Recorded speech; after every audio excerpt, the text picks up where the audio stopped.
صباح الفل يا صباح الورد يا صباح الخيرات.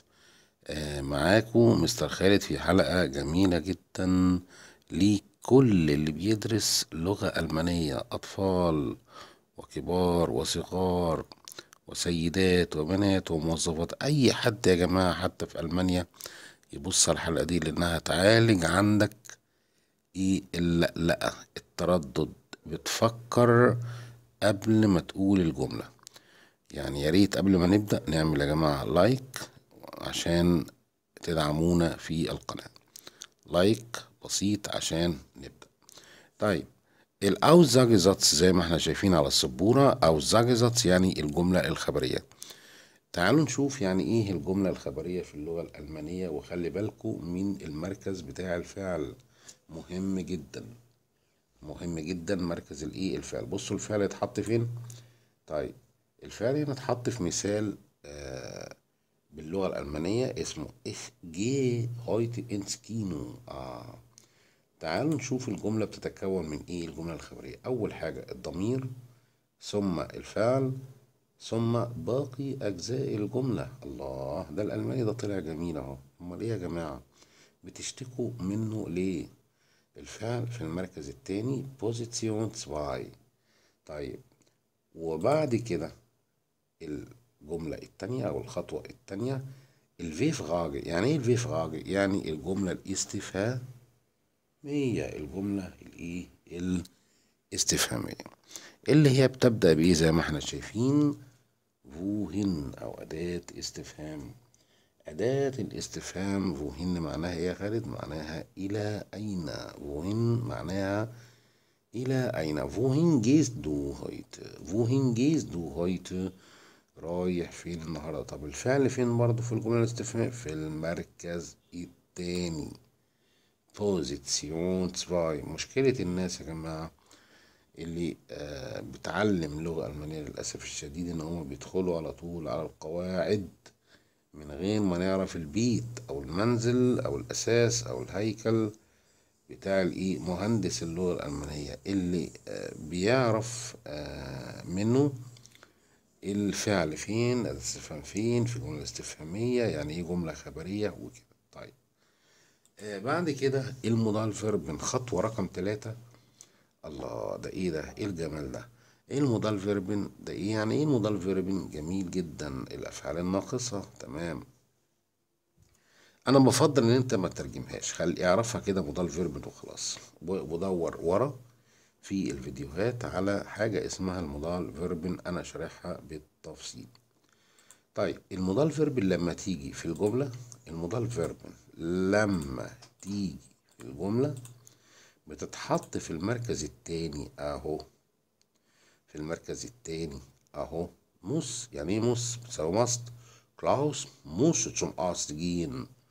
كلاوس موس zum Arzt gehen، يعني كلاوس لازم يذهب الى الايه الطبيب. جه هنا فعل موسن، يعني انتوا بصوا على المثال واعملوا زيه، ما تسمعوش الفيديو بس، لا يعني شوفوا المثال كده واعملوا زي، تلاقوا الموضوع بقى سهل جدا.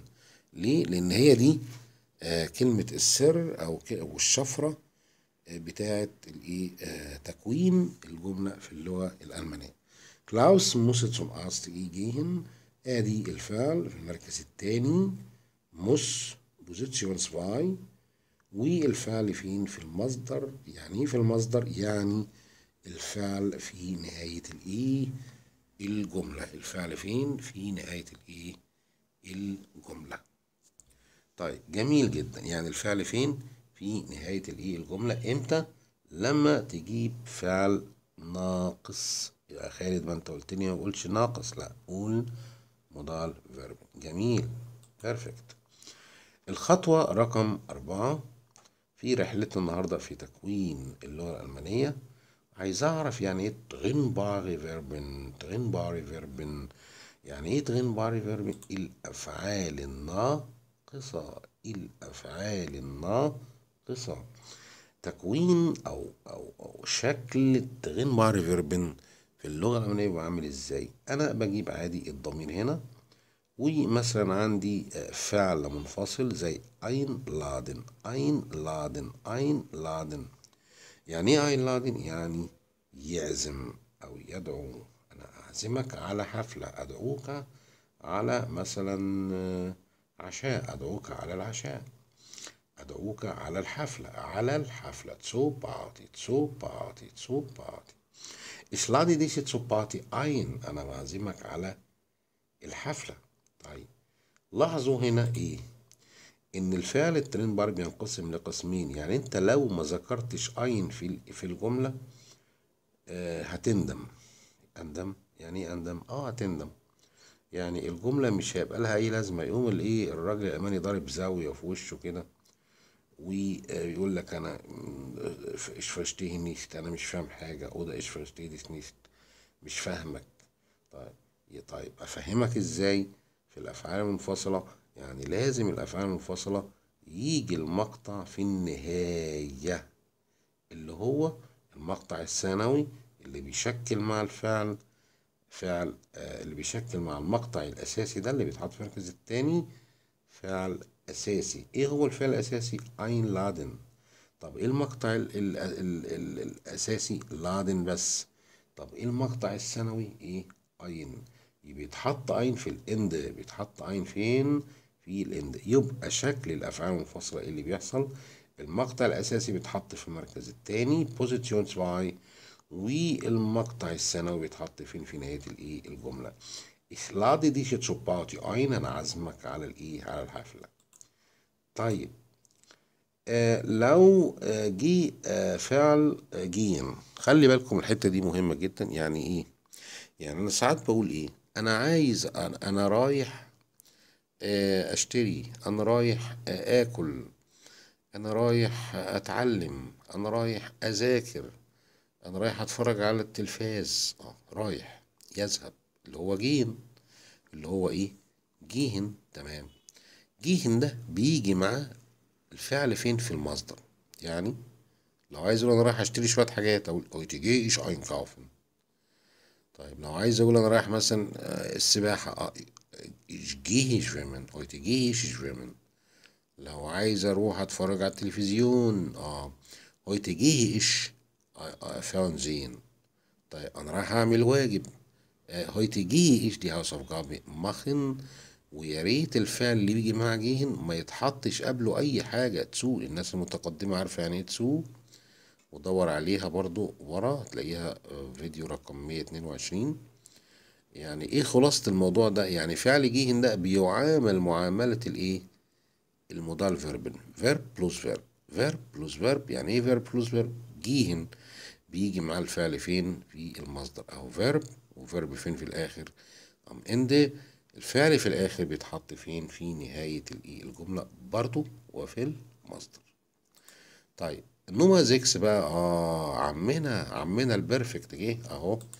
البرفكت بقى خلي بالنا نجيب مثال عشان نشوف البرفكت ده بيتكون ازاي. اولا البرفكت معناه الماضي او احد صيغ الماضي. الله، ايه الفيديو الجميل ده اللي هيخليني افهم كمان الازمنة وافهم تكوين الجملة ووضع الفعل ايه بالظبط، عشان ما ترددش وما قلقش لما اجي ارتب جملة صحيحة.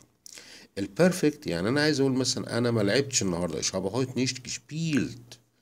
ich habe heute nicht gespielt.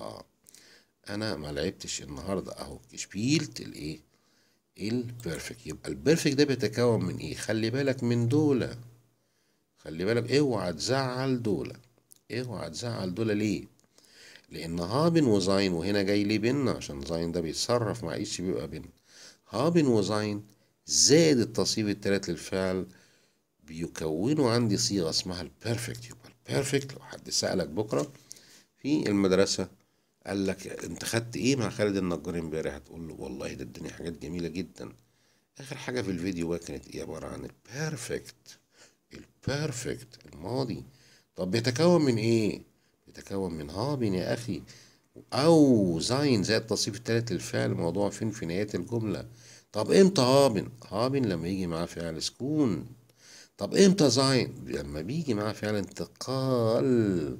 اي مدرس يقول لك حركة قول له لا مش حركة، زود عليها كلمة اتجاه، حركة واتجاه، حركة واتجاه، عشان الأفعال تدل على حركة كتيرة بس لا تاخذ زين.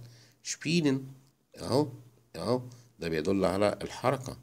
طب ليه خد هابن؟ عشان لا يدل على انتقال أو إيه من نقطة إلى إيه نقطة. والله وتعبتوني يا ألمان، تعبتونا يا ألمان والله. Ich bin mit dem Taxi ins Kino gefahren. أنا النهاردة رحت بالتاكسي إلى الإيه؟ إلى السينما. بص بقى، خدنا فيرب زين هنا صرفناه مع ايه ده الحلاوة دي، ايه البقلاوة دي. ونحط الفعل فين؟ في نهاية الجملة وفي البيرفكت. بيرفكت تمام، جميل جدا. يبقى هابي ناظرين هيحتلوا المركز التاني، والبيرفكت بيتحط فين؟ في نهاية الايه؟ الجملة. طيب المطلوب منك انت ايه بقى بعد الفيديو ده؟ يعني تفضل تعيد الفيديو ده عشان هتفرق معاك جدا في اللغة. تعيده كتير وتعمل عليه بايشبيله. يعني ايه بايشبيله؟ امثله، ويدعيلي دعوه حلوه في تعليق. هو ده المطلوب. كان معاك خالد النجار. بيست سوم نيكستن مال تشوس.